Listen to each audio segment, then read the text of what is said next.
One of the loveliest things is that you work anonymously, you work very personally, very privately. How does it feel to be sat here together today? I don't feel so weird Yes. wanting to stay anonymous. Yeah.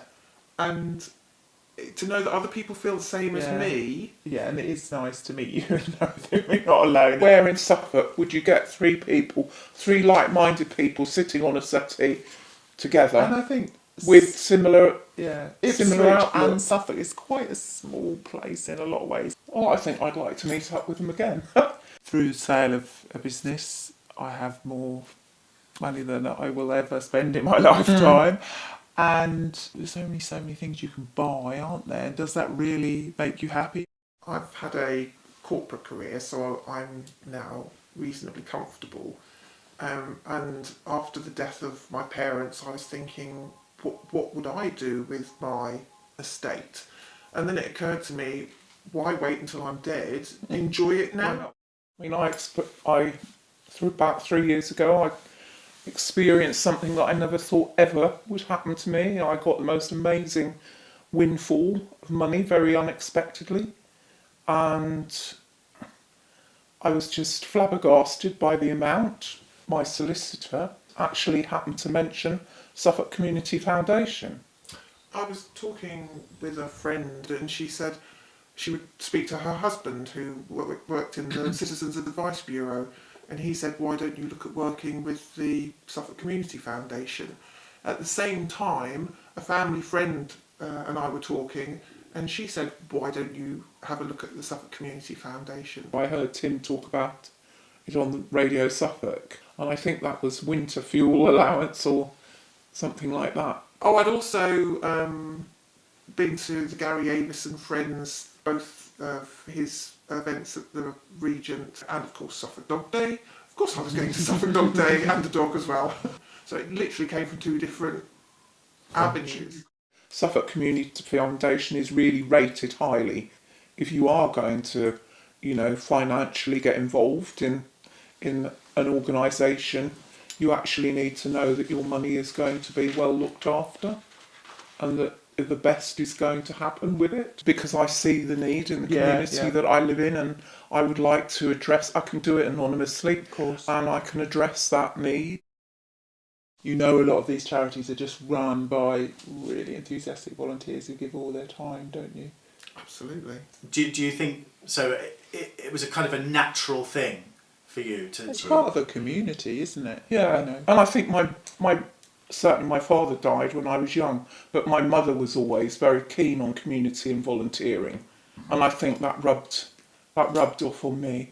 When I left the corporate world, I suddenly realised I was going to have to look after my father, and he had dementia, but trying to find help, it was only the charities and Suffolk Family Carers, Age Concern, Alzheimer's, that were there for me.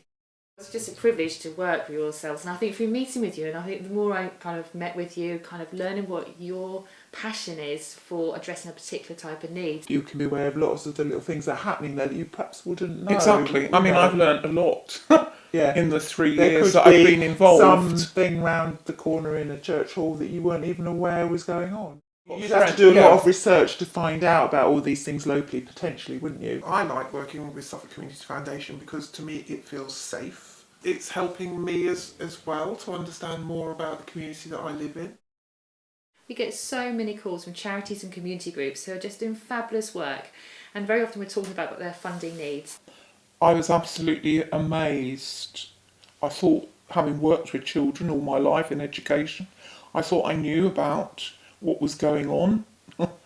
Little did I know how many children in Suffolk are abused and the sort of situations that these children found themselves in. I came home and cried after that visit. Shocking, isn't it?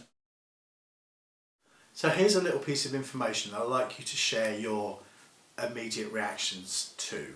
Already between you've supported 61 charities just in this short period of time. 61 charities. Wow, that's amazing. Gosh. That's incredible, isn't it? I mean, could we even think of 61 ourselves? I mean, you know, how would we get access to 61? Well, we wouldn't, would we? No, absolutely not. Between you, you've already given out almost £90,000 worth of goodness. support. That's amazing. Great, isn't it? Gosh. And that's only 3 of us. Exactly. Think how much 3 more ordinary Suffolk Ipswich girls. Absolutely. Think how much more could be done. What do you want to say to people in the audience that are watching this film? How many more people are going to step up and join us? We're all a community, and this is a way of helping your community, isn't it? A bit of your money will help so many people go and do the good that they're doing, I mean, the need's there, but we can make a difference. and it can help a broader range of charities through a bit of philanthropy. I would say, how many possessions do you need in life? That they go away and seriously think about what they've heard and seen and how they can help the needs that our county obviously has. Hopefully, people will benefit from hearing directly from the people that are giving to inspire them to give. And that would be an amazing thing. Another 3 people just like you, another 300 people just like you. Another 61 charities helped in 3 years. That'd be fantastic. Be amazing. Thank you. Thank you.